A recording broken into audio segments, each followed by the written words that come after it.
So if you're working in Blender and you're finding that your gizmo is getting in the way of your view, you can hide it temporarily. So right now I'm selecting multiple vertices and I'm finding that my gizmo is kind of obscuring what I need. So in order to hide it, I can do two things. First off, you can go up to the top here and there is a button, Show Gizmo.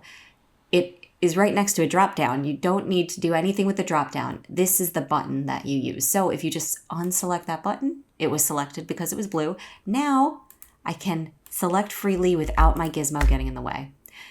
What if I want it back? Well, it's as simple as clicking that again.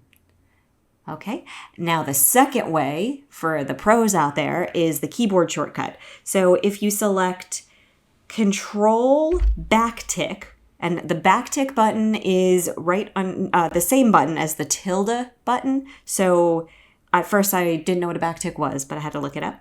So Control Backtick, your gizmo disappears, Control Backtick again, and it is back.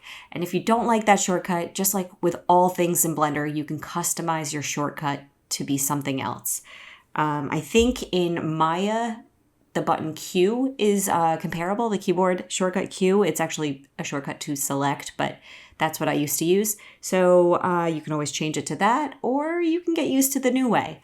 I hope that this helped you guys, and happy blendering.